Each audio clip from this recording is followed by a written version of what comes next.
Well, tension has prevailed at the University of Hyderabad campus as police detained several students protesting after earth-moving machines were allegedly brought in to clear a land parcel. The Telangana government were given to understand plans to develop the land and set up an IT park there. But regarding the latest developments, let's go across to my colleague Uma Sudhir, who joins us live at the moment. Uma, bring us the latest details. What's happening currently? So the government had proposed that they would be auctioning about 400 acres of land of Kancha Gachibauli. That's a forested area under the University of Hyderabad campus. And what happened yesterday was that certain earth-moving machines were brought into the campus, and students have been protesting the move to auction that land because not only are they pointing out that this is a forest ecosystem, a self-sustaining forest ecosystem, and that it's an urban forest, and the importance of an urban forest is not lost on anyone during the time of climate change. And they are also pointing out that there are several protected species in that area that require protection, and there are also a lot of water bodies, rock formations, including the mushroom rock formation, all of which is coming under that 400-acre parcel that the government is now proposed to auction by the 10th, 11th of this month, the month of April. And therefore, when they brought in the earth movers, the students who crossed over from the campus into this area where the earth movers are there and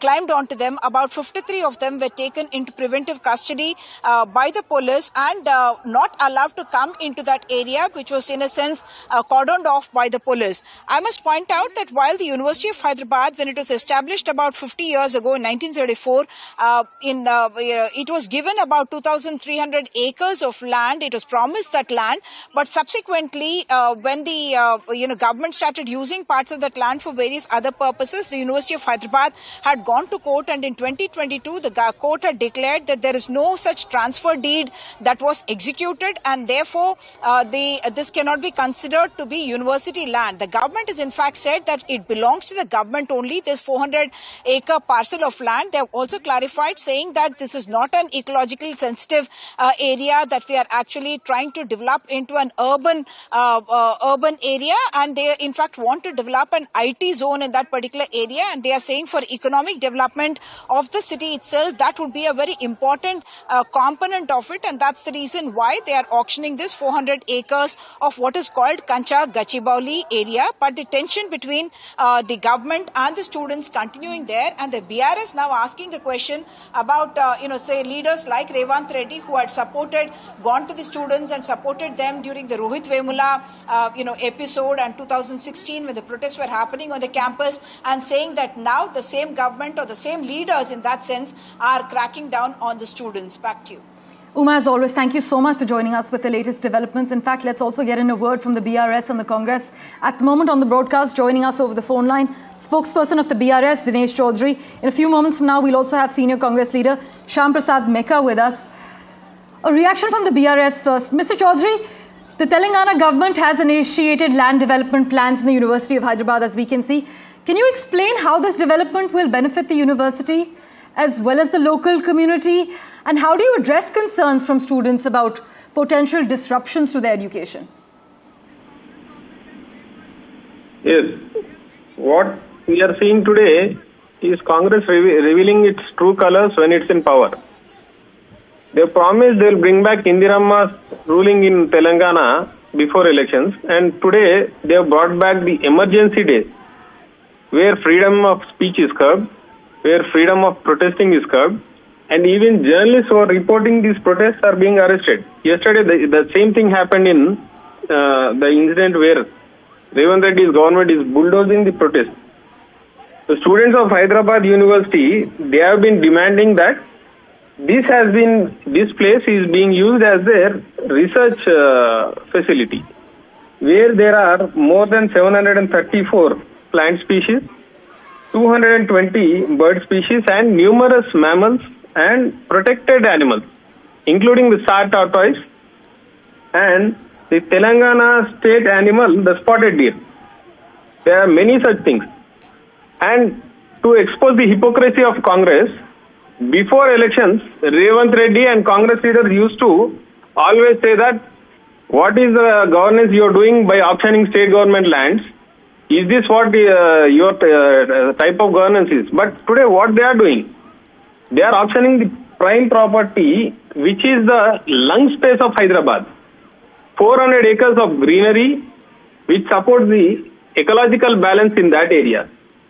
And when the students of Hyderabad University protested that yesterday, Mr. Chaudhary, we have the Congress to respond to this as well. Mr. Meka is with us now. Students at the University of Hyderabad, sir, have protested the land development plan, claiming it could harm the institution's integrity, also be an obstacle as far as the education is concerned.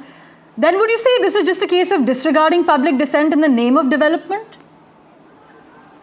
Hi. See, basically, we agree that students are an important stakeholders there. And if there are concerns regarding the environment, we are always open to discuss these concerns with the stakeholders. We're not bulldozing our way, right? It's a good plan to develop so that it's in tune with the general area there. There's an IT park and the similar kind of development is coming up. It should be welcomed. But yes, I agree. There are concerns. The government is definitely going to address the concerns. But BRS trying to rake in trying to get some political benefit out of it is not correct. See, simply our friend is also just now telling, what did the Congress do earlier? What is Congress doing now? So this to this whataboutery is not going to help anybody. Of course, but the point here is, how do you reconcile economic development and infrastructural development with protecting the rights and interests of educational institutions and their students, as we are seeing?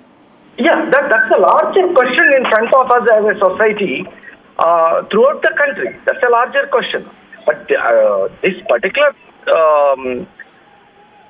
particular incident is about the land doesn't belong to the university.